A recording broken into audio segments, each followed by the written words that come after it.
मैं घटना बता रहा हूं उदयपुर की, लाइव कर रहा हूं सीधी घटना। हमारे घर में जाना हुआ, एक ही घर में अच्छा खासा विशाल महलनुमा अमीर घर, एक ही घर में दो परिवार रहते थे, एक दिगंबर और एक श्वेतांबर। जो श्वेतांबर था उनकी जाति थी छाजेड़, और जो दिगंबर थे, नाम भी याद आ गया, मोहन जी नागदा। अभी 1 वर्ष पहले उनका देह विलय हुआ।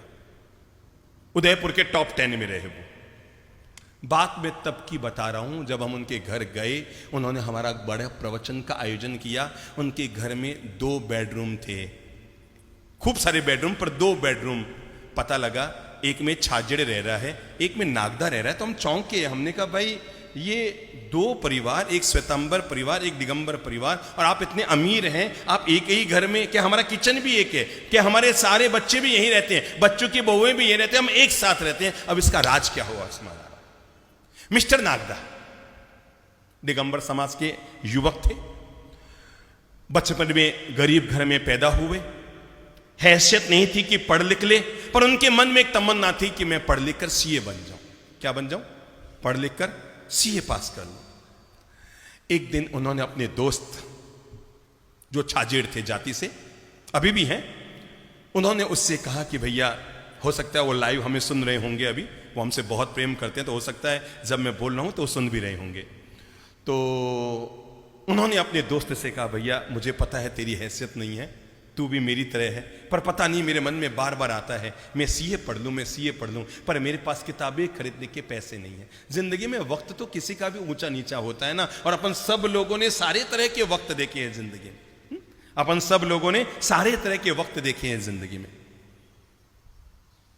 मेरी एक इच्छा है, अगर तू थोड़े से रुपए की व्यवस्था कर दे, मैं अहमदाबाद चला जाऊं उदयपुर से, और वहां पर जाकर सीए पास करके आ जाऊं। सीए की पढ़ाई में पास कर लूंगा, मन लगाकर पढ़ूंगा, बस मेरे लिए 1000-1500 रुपया, उस समय 1000-1500 में सीए पास हो जाती थी, अब तो 1000-1500 में प्रेप से भी बच्चा नहीं निकल पाता। उस समय में जितने रुपये में लोग सीए करते थे, इतने में तो अब केजी में भी नहीं आते हैं बच्चे।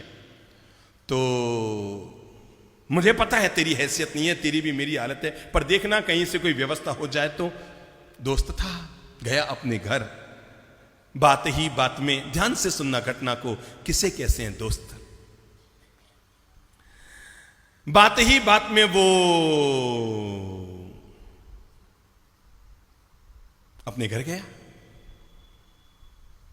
मौका देखकर पत्नी से अलमारी की चाबी ली, और उसके ससुराल से एक सोने की चैन आई हुई थी, वो उसने निकाली, और निकालकर चुपके से जेब में डाली। शाम को घर से बाहर निकला और ले जाकर मिस्टर नागदा को वो सोने की चैन जो उसके ससुराल से आई थी वो पकड़ा थी। उसने कहा ये क्या, कि बस मैं कह रहा हूं ना, तू इसे लेकर अहमदाबाद जा, इसे बेच देना और इससे अपनी पढ़ाई सीए करके आ जाना। नागदा ने 5 बार मना किया, मोहन नागदा ने 5 बार मना किया, भैया मैं नहीं जाऊंगा, तेरी सोने की चैन बेचकर मैं पढ़ूं। पर उसने अपनी सौगंध दिल दोस्त की, तुझे मेरी सौगंध, तू जा और एक बार सीए पास करके आ जा बस। अरे तू सीए पास कर लेगा तो फिर तेरे सोने की चैनों की लाइन लग जाएगी। सोने की चैन बेच दी गई। वो नागदा अहमदाबाद चला गया पढ़ाई करने के लिए, किताबें खरीदी उस रुपये से, फीस भरी उस रुपये से।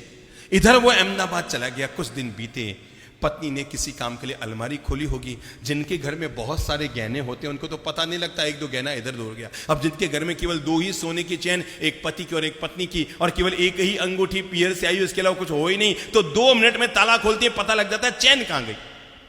तो उन्होंने पहले देखा अलमारी में, चैन गायब, चैन कहां गई, चैन कहां गई। उन्होंने अपने पति से कहा भाई मेरी मम्मी की दी हुई चैन थी ना, वो आपके कहां गई वो चैन। पति ने पहले तो 2 मिनट किया, पर उसे लगा कि सच बताना ठीक है, नहीं तो और बात गलत हो जाएगी। उसने कहा मुझे माफ़ कर देना, मेरा दोस्त है ना मोहन, मैंने उसके पढ़ाई के लिए ये सीए पास करने का उसका मन हो गया, मैंने वो चैन बेच दी। पत्नी ने झट से अपने गले की चैन निकाली और निकाल कर कहा ये भी ले जाओ और अपने दोस्त को दे देना, उसको पढ़ा लिखा कर तैयार करो। कोई फर्क नहीं पड़ता है मैं सोने की चैन पहनूं या ना पहनूं, कोई फर्क नहीं पड़ता है, ये चैन भी उसको दे देना। पत्नी ने चैन दे दी, पति ने वो भी ले ली, उसके भी रुपये बुना कर अहमदाबाद भेज दिए। घटना में आगे बताता हूं किसे कहते हैं कृष्ण और सुदामा की कलयुग की दोस्ती। सर्तिया उनके बच्चे मेरी बात अभी सुन रहे हैं जो मैं बोल रहा हूं, पर मैं बता रहा हूं फिर भी, कृष्ण और सुदामा की दोस्ती किसे कहते हैं। ये उदयपुर का नामजद परिवार की घटना में बता रहा हूं। और तब वो सीए पास करके व्यक्ति उदयपुर आ गया, बढ़ता गया, बढ़ता गया, बढ़ता गया, बढ़ता गया। कई कई बड़ी बड़ी कंपनियां उसकी खुल गई, कई कई कंपनियों की एजेंसियां उसके हाथ लगी, कई बड़ी बड़ी कारों की एजेंसियां उसके हाथ लगी। बढ़ते बढ़ते वो उदयपुर के टॉप 10 में पहुंच गया। खास बात ये नहीं है कि मोहन नागदा टॉप 10 में पहुंच गया, पर उस मोहन नागदा ने खास बात ये की, जिस उसके दोस्त और उसकी पत्नी ने उसके लिए 2 चैन बेची थी, उसने केवल एक काम ये किया कि जिस दिन वो अरबपति बन गया, उसने पहला काम किया, अपने दोस्त और बच्चों को भी अरबपति बना के खड़ा कर दिया। और न केवल अरबपति बना दिया, हम आंखों से देख कर आए, दुनिया में ऐसी मिसाल कहीं नहीं होगी कि शादी के 40 साल के बाद भी, 45 साल के बाद भी दोनों दोस्त एक घर में रहते हैं। एक घर में एक चूल्हा, एक चौका, दोनों की बगल बगल में बेडरूम, और यहां तक कि इतना ही नहीं, उनके बच्चे भी सारे के सारे उसी बिल्डिंग में रहते हैं। इधर इस वाले दोस्त का बच्चे का बेडरूम, उधर उस वाले दोस्त का। और जब भी बात चलती यही कहते हैं हम 9 भाई बहन हैं। क्या कहते हैं? हम 9 भाई बहन हैं। और जब हम उनके घर गए ना, तो उनका जो कार्यक्रम, उन्होंने भी ऐसा बड़ा कार्यक्रम किया, अमीर परिवार था, तो उनका जो कार्ड छपा हुआ था, उस मोहन नागदा में हमारे कार्यक्रम के कार्ड में अपने दोस्त का नाम ऊपर डाला था, खुद का नाम नीचे डाला था। और जब हम घर पर गए और उनकी दोस्ती की सारी बातें सुनी, तो हमारे मन में आया, इसे कहते हैं दोस्ती की मिसाल।